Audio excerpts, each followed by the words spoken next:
The sound of muffled sobs cut through the silence like a wound tearing open the past.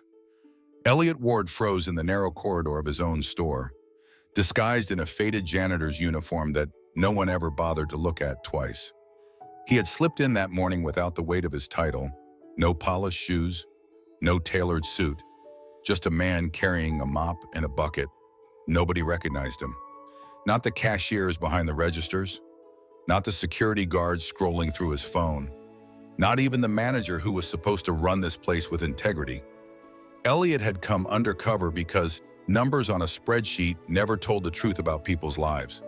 But nothing in his plan prepared him for the sound. He now heard a young man crying inside the restroom. Through the crack under the door, the faint glow of fluorescent light fell upon a silver name badge abandoned on wet tile. The letters read Noah Perez. Eliot bent down, his heart tightening, and as he picked it up, he noticed something else near the sink, damp from a splash of water. It was a small piece of paper, torn from a break room notice board, written in crude marker. The words stabbed like knives. Don't turn this place into a pride parade. Eliot held it in his hand, and his chest tightened with a memory he had buried for decades. Because once, long ago, those same words had been whispered about him, carved into his locker door, hurled behind his back. He could almost feel the sting of that familiar loneliness. The sobbing behind the door grew sharper, a sound that was not just sadness, but collapse. The sound of someone too tired to fight another day. Eliot's pulse raced.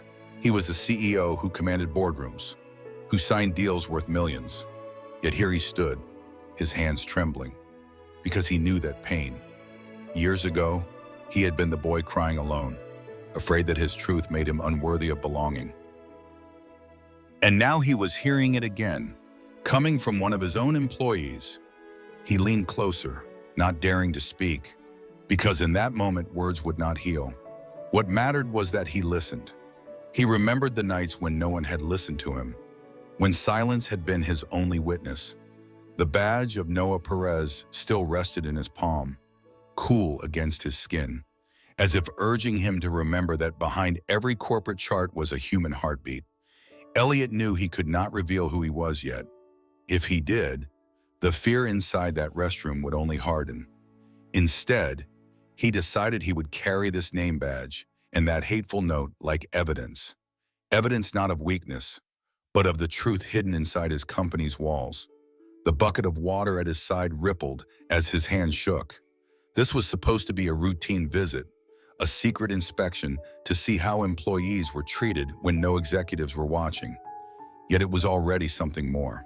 It was a mirror reflecting the boy he used to be, the boy who had nearly broken until someone somewhere gave him the smallest chance to stand again. He turned slowly, scanning the corridor, realizing how many employees passed by without noticing the sound.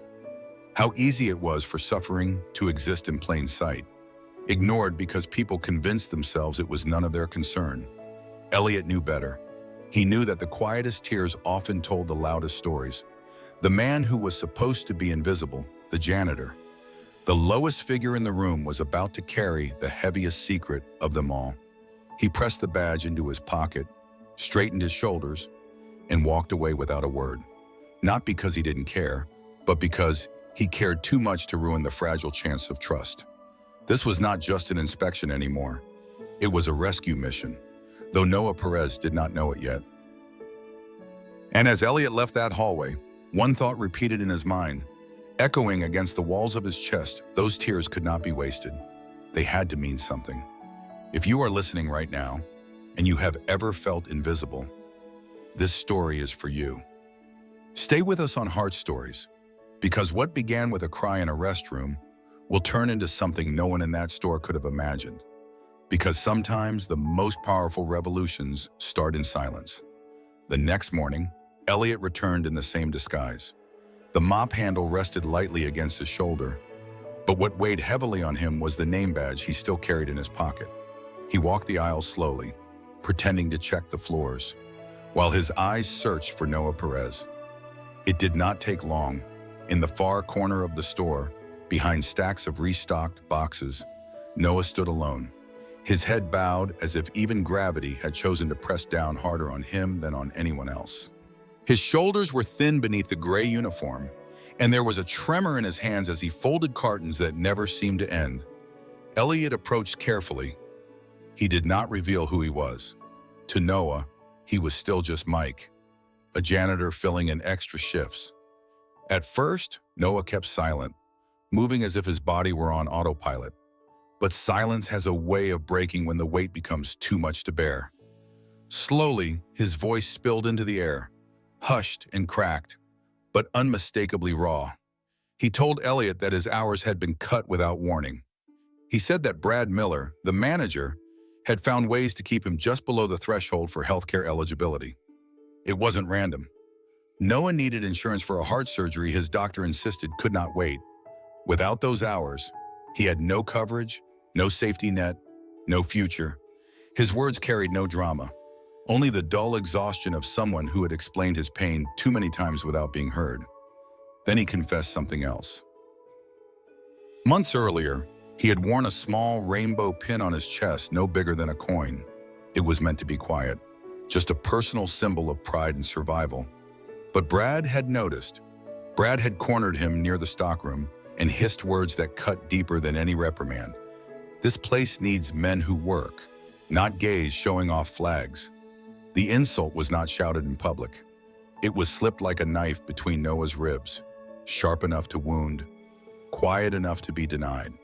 From that day forward, Noah had been targeted. Eliot listened in stillness, his disguise shielding him while his mind absorbed every syllable. He realized the cruelty was not random mismanagement. It was deliberate. Brad had singled Noah out, exploiting the fact that he was young, openly vulnerable, and alone. The system that should have protected him had instead armed his oppressor.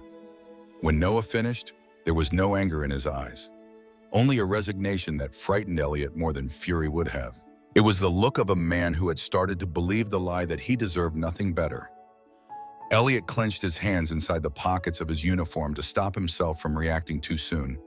If he revealed himself now, Noah might shrink away, afraid of authority he no longer trusted.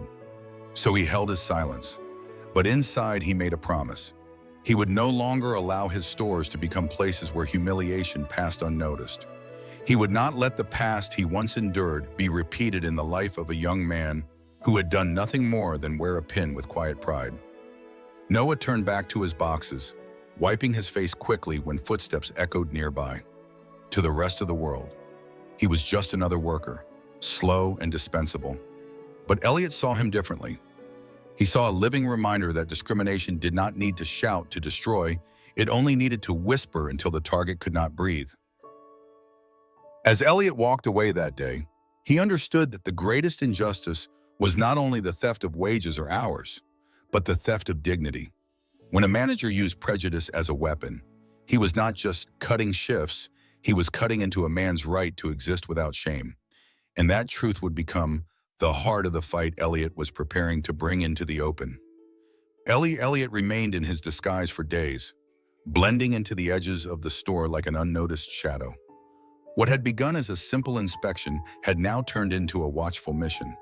He carried Noah's confession like a silent weight, but he knew sympathy alone was useless. Change demanded proof, so he kept his eyes open and his ears sharper than ever, following the subtle trail that led directly to Brad Miller. It started small, the way rot always does. Eliot noticed how Brad controlled the scheduling system with unusual precision, cutting minutes and hours from Noah's shifts with the click of a mouse. Other employees kept their full weeks. Only Noah's name seemed to suffer that steady erosion. Eliot stood in the back office one evening, broom in hand, pretending to tidy, while Brad adjusted the schedule with the confidence of a man who believed no one would ever question him. The smugness in Brad's posture made Eliot's jaw tighten. This was no accident, it was intent. Then came the second discovery. Brad wasn't just cutting hours. He was taking money that was never his. On the company's payroll system, Eliot noticed the name B. Miller Jr. marked as a part-time employee. The problem was clear, no such person existed. Brad had created a phantom worker, siphoning wages into an account that Eliot suspected was his own. It was theft masked in plain sight, another abuse stacked on top of the discrimination Noah had endured. But what sealed Eliot's resolve was not what he saw, but what he heard. Hidden near the stockroom one evening, Eliot overheard a phone call. Brad's voice was low, yet venomous, seeping through the thin walls like poison. "The gay kid is the easiest target," Brad said. "He's weak. He's scared. If I want to break him, I can crush him whenever I choose." The words froze Eliot where he stood. They did not just sting, they pulled him backward into the years when similar insults had been aimed at him. He remembered the time he had been dismissed as fragile, unfit to lead, a man who would never succeed because of who he was. The memory sharpened into fury, but Eliot did not act impulsively. Instead, he pulled out the small recorder hidden in his pocket, capturing every syllable as Brad continued. Each word was evidence, and each word carried the weight of an indictment. Later that night, Eliot listened to the recording again in the silence of his car. The voice of Brad Miller, dripping with contempt, was undeniable. It was not only discrimination, it was a strategy of cruelty, a deliberate decision to make Noah's life unbearable. The tape shook Eliot not because it surprised him, but because it revealed how little had changed in the world he thought he had already conquered. The next morning, Eliot looked at Noah from a distance. The young man's posture had grown smaller, as though every shift was designed to teach him invisibility. Eliot knew Noah had no idea that someone was already fighting for him, collecting the truth piece by piece. That ignorance was painful, yet necessary. When the moment came, it would not be whispers in a hallway or tears behind a restroom door. It would be the truth spoken so loudly, it could never again be ignored. Eliot understood then that injustice did not always live in grand gestures. Sometimes it thrived in the quiet corners of payroll sheets, in the manipulation of schedules, in the laughter of managers who believed they would never be caught. That was why evidence mattered. Without proof, pain was dismissed as weakness, and discrimination was waved away as misunderstanding. As he pocketed the recorder, Eliot promised himself that Noah's story would not vanish into silence. This time, cruelty would be confronted not with despair, but with truth sharpened into justice. And in that realization lay a lesson when power is abused. Watching quietly is not neutrality, it is permission. Only evidence, spoken aloud, can strip away that shield of denial and make space for change. The day of reckoning arrived quietly, wrapped in the ordinary rhythm of another staff meeting. The break room had been rearranged with folding chairs and a battered podium, a space that always smelled faintly of coffee grounds and dust. Employees filed in, some with notebooks, most with weary expressions that said they expected nothing more than another lecture about quotas and efficiency. Eliot took his seat near the back, still dressed in the clothes of Mike. The janitor nobody questioned. His mop and bucket leaned against the wall like props in a play, waiting for their final scene.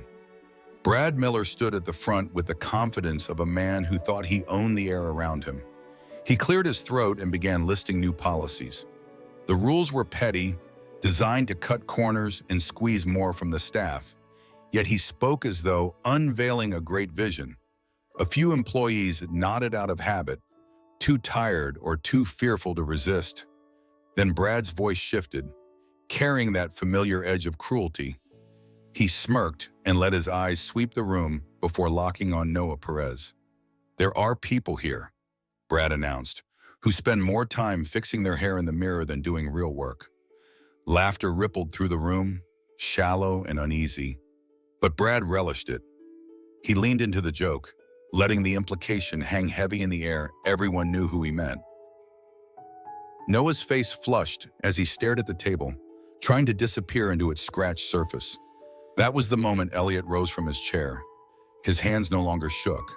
He stepped forward, his disguise shedding its power with every stride. Without warning, a sharp click echoed through the room. From the small recorder in Eliot's palm, Brad's own voice filled the air. "The gay kid is the perfect target.